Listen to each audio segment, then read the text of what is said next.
In Minnesota, a massive fraud scandal has erupted, shaking the state and the nation. Once known for its progressive values, Minnesota now faces the reality of over $1 billion stolen from social service programs meant for the vulnerable. Federal funds intended to feed children, house the homeless, and support those with autism were siphoned off by criminals. With more than 78 people charged and over 50 convicted, officials warn this may only be the beginning. The scandal has ignited fierce debates about immigration, government oversight, and political accountability. As the fallout continues, Minnesotans and taxpayers nationwide are left questioning how such a betrayal of public trust could happen.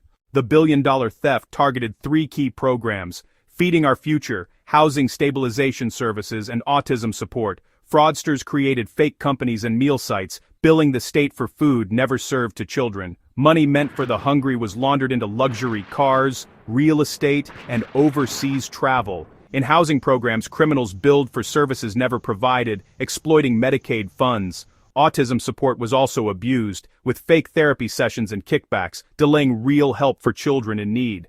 All these schemes thrived on weak oversight and rapid program expansion during the pandemic. The bureaucracy was overwhelmed, and political sensitivities made officials hesitant to scrutinize claims.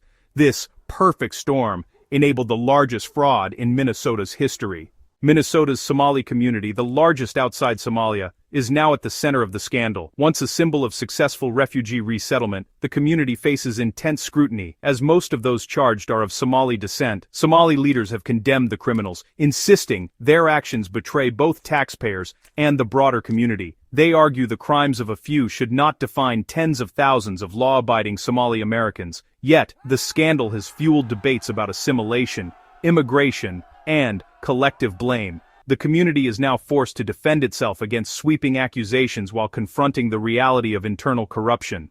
The story has become about more than fraud. It's about identity, politics, and what it means to be Minnesotan.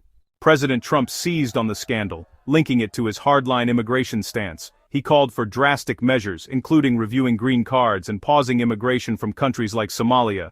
The administration moved to end temporary protected status for Somalia and ramped up enforcement in Minnesota. Supporters saw this as decisive action. Critics called it discriminatory and fear-mongering. Trump's response turned a state scandal into a national rallying cry, fueling his America First agenda. For some it was strong leadership, for others it was a dangerous exploitation of crisis for political gain. The fallout deepened divisions over immigration and national identity. Governor Tim Walz and Attorney General Keith Ellison became lightning rods for criticism. Opponents accused them of ignoring warnings and failing to act, paralyzed by fear of alienating the Somali community. Whistleblowers claimed political concerns overrode efforts to stop the fraud. Walz defended his administration, pointing to convictions and new anti-fraud measures. He argued the focus should be on the criminals, not the community, or his leadership. Ellison's office faced similar scrutiny, with critics alleging progressive politics blinded leaders to corruption. The perception lingers that political caution allowed the billion-dollar heist to unfold.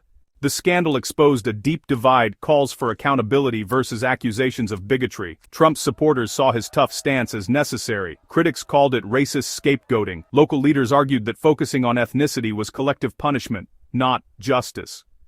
Critics of Walz and Ellison blamed political correctness for enabling fraud.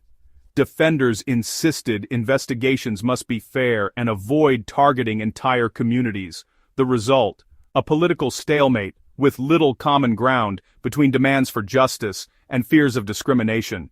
Despite its scale, the scandal received scant coverage from national media. Conservative and local outlets reported extensively, but major networks largely ignored the story. Critics accused the media of downplaying a Democratic-led state's failure. This silence fueled partisan narratives and deepened divides, leaving many Americans uninformed. The lack of objective reporting turned the scandal into another front in the culture wars. Minnesota now faces ongoing federal investigations and political fallout. The state must reform its social programs and restore public trust. The stakes: billions in taxpayer dollars and Minnesota's reputation.